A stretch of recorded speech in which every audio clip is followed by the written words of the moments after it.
Tensions flare as Philippine and Chinese vessels face off in the West Philippine Sea. The air is thick with anticipation as both sides know that even the smallest miscalculation could have serious consequences. The world watches as these two nations, each determined to assert their claims, come dangerously close to confrontation on the open water.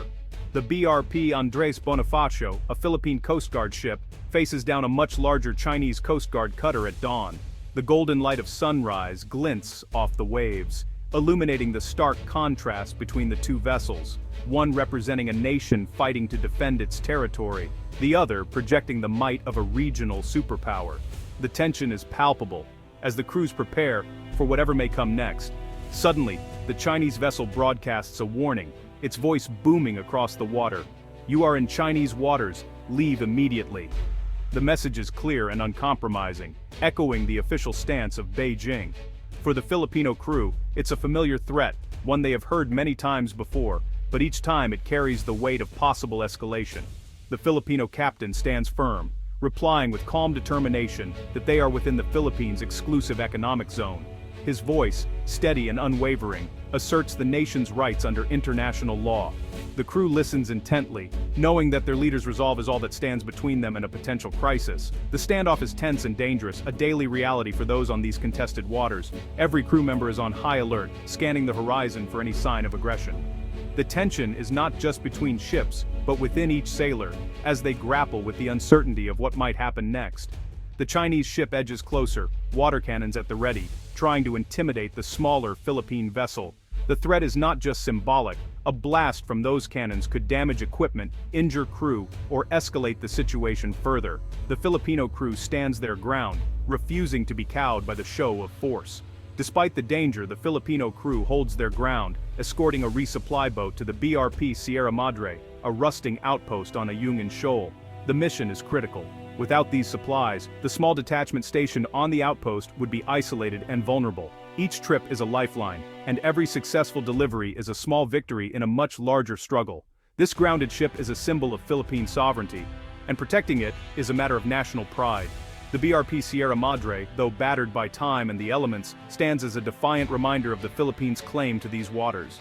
Its presence is a daily challenge to those who would seek to erase the nation's rights. For the sailors, every encounter is a test of nerves. One wrong move could spark a wider conflict. The pressure is immense, as each decision could have consequences far beyond the deck of their ship. They know that their actions are being watched not just by their own commanders, but by the world.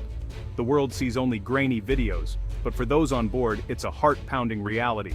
The footage may be shaky and unclear, but the fear and determination in the eyes of the crew are unmistakable.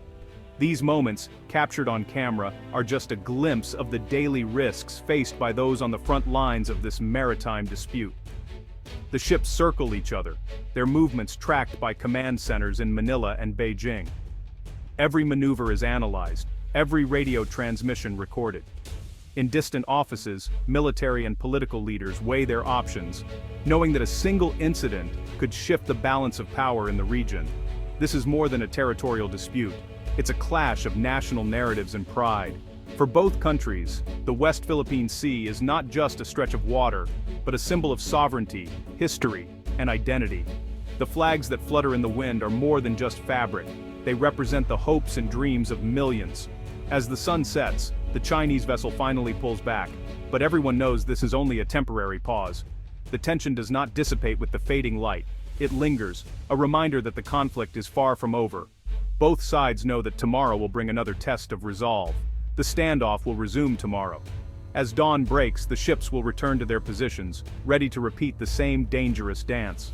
The cycle of confrontation and restraint continues with no clear end in sight.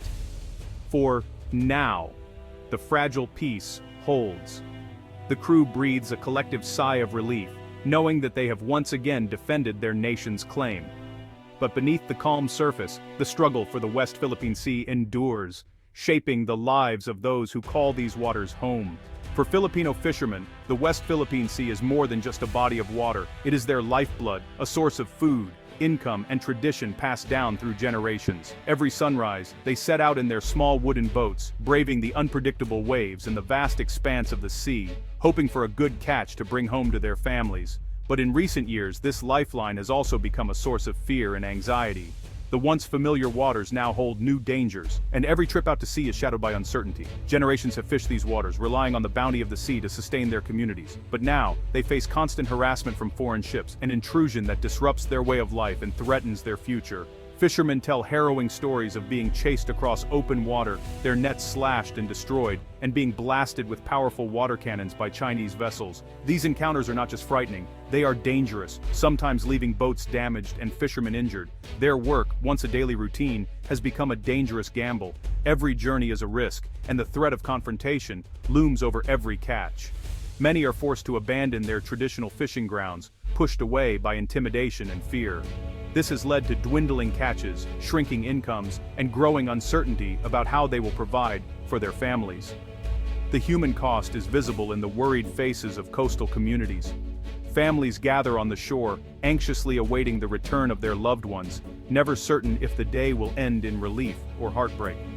Philippine Navy and Coast Guard sailors face their own challenges. Outmatched in equipment and resources, they patrol these contested waters with discipline and restraint, knowing that a single misstep could escalate tensions. Every incident is carefully documented.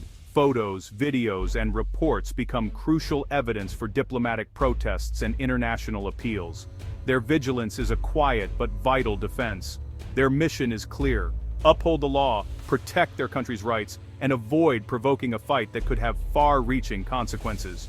It is a delicate balance, requiring both courage and restraint. The psychological toll is heavy. Months at sea, constant tension, and the weight of global scrutiny leave sailors exhausted, both physically and mentally. Yet, they remain steadfast, knowing their presence is crucial. Fishermen who return share stories of close calls and narrow escapes. These tales spread quickly through villages, fueling fear and uncertainty about what the future holds. This dispute is not just about lines on a map or claims to territory. It is about the right of ordinary people to make a living, to feel secure in their own waters, and to preserve a way of life that has endured for centuries. The waves of the West Philippine Sea carry not just fish, but the hopes, fears, and stories of those who depend on it. Each day they are caught in a geopolitical storm far beyond their control, yet every day the struggle continues. At dawn, fishermen still push out to sea, and Navy ships continue their watch. Ordinary people, showing extraordinary resilience in the face of uncertainty, determined to protect their home and their future. In 2024, the Philippines took a significant step on the world stage by submitting a formal claim to the United Nations. This move was not just a routine diplomatic gesture, but a carefully calculated action that could shape the nation's future for decades to come. The claim seeks to extend the country's continental shelf in the West Philippine Sea, a region of immense strategic and economic importance. By doing so, the Philippines is asserting its rights to a much larger area of the seabed, far beyond its current exclusive economic zone, or EEZ. This legal maneuver is designed to secure sovereign rights over valuable seabed resources, such as oil, natural gas, and minerals, that lie beneath the ocean floor. These resources, if successfully claimed, could provide a major boost to the country's economy and energy security. Experts believe the extended area holds vast, largely untapped reserves of oil, gas, and minerals. Unlocking these resources could be transformative, potentially reducing the nation's dependence on foreign energy and creating new industries and jobs for Filipinos. Rather than sending warships or engaging in military posturing, Manila is choosing a different path, deploying teams of scientists and legal experts. Their mission: to gather evidence, conduct research, and build a strong case under international law. The process is painstakingly slow and requires patience, but it's a deliberate and strategic effort. By building a solid legal foundation, the Philippines hopes to strengthen its position and protect its interests for generations. The ultimate hope is clear: that the rule of law, not the use of force, will determine the outcome of this complex maritime dispute. Manila is betting on justice, not might, to prevail.